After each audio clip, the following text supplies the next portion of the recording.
Kabilang sa mandato ng Philippine News Agency na ipaalam sa taong bayan ang mga programa at aktibidad ng pamahalaan na naglalayong may sulong ang pangkalahatang kapakanan ng mga mamamayan, pati na rin ang ekonomiya ng bansa tungo sa layuning mapaunlad ang Pilipinas. Sa special report na inihanda ng PNA, ilalahad natin ang ilan sa mga programang ito upang ganap na maunawaan ng bawat Pilipino.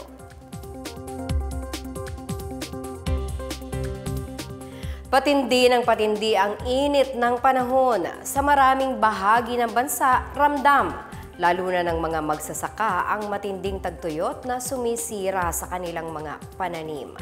Dahil dito, apektado na rin maging ang supply ng pagkain, lalo na ang presyo ng mga bilihin. Para kahit papaano ay maibsan ito, naghanda ng mga hakbang o emergency measures ang pamahalaan sakaling magkaroon ng kakulangan sa tubig dulot ng El Niño phenomenon. Batay na rin ito sa utos ni Pangulong Ferdinand R. Marcos Jr. sa Task Force on El Niño Response na sadyang binuo para tugunan ang epekto ng El Niño sa publiko.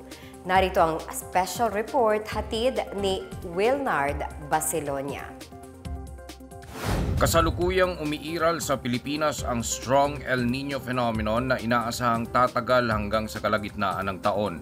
Ang El Niño ay isang meteorological phenomenon na nabubuo sa Pacific Ocean at nagdudulot ng matinding pagbabago sa klima. Sa Pilipinas, nagdudulot ang El Niño ng matinding pag-init ng panahon at paghina ng pag-ulan na nauuwi sa dry spell at tagtuyot.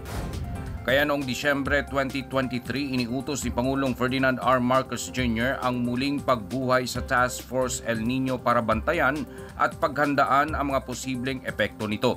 Batay sa binuong National Action Plan for El Niño, tututukan ng gobyerno ang mga sektor na pinakaapektado tulad ng tubig, pagkain, kuryente, kalusugan at pampublikong kaligtasan.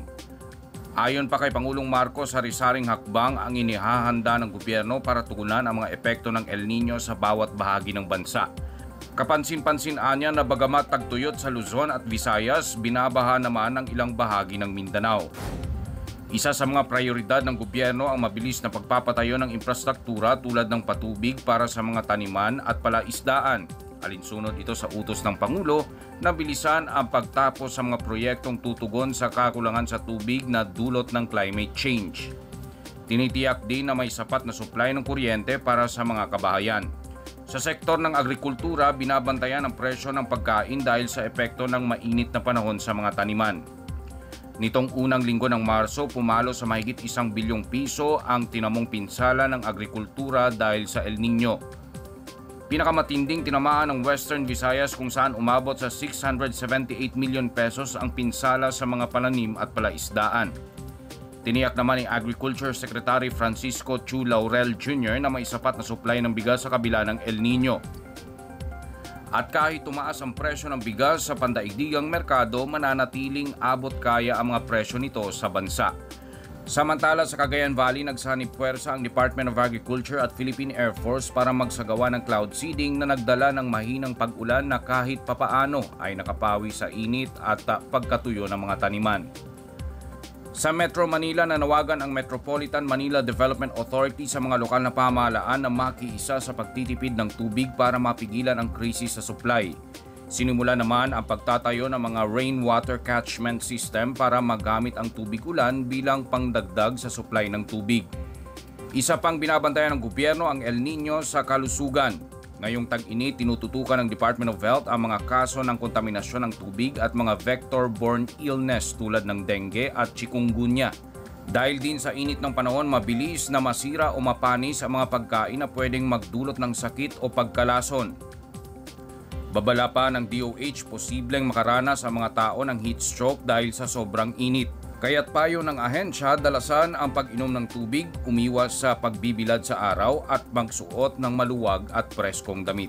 Ayon sa National Water Resources Board ng Department of Environment and Natural Resources, tinukoy na nila ang mga balon o deep well na sa ngayon ay naka-standby na bilang last recourse mitigation measure. Sinabi ng NWRB na bahagi ng Task Force El Nino na maaaring gamitin ang mga balon na ino-operate ng Metropolitan Waterworks and Sewerage System sakaling magkaroon ng kakulangan sa tubig. Pinayuhan na rin ng Task Force ang publiko maging ang iba't ibang ahensya ng gobyerno na magtipid sa paggamit ng tubig.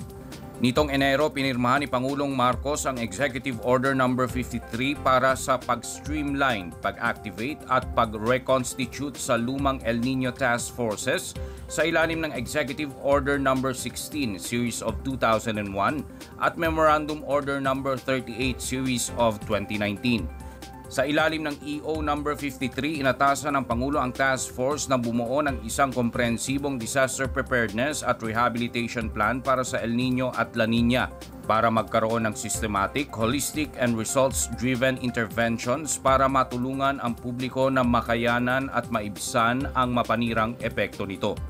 Inaasahang magtatagal ang El Nino hanggang sa katapusan ng ikalawang quarter ng 2024.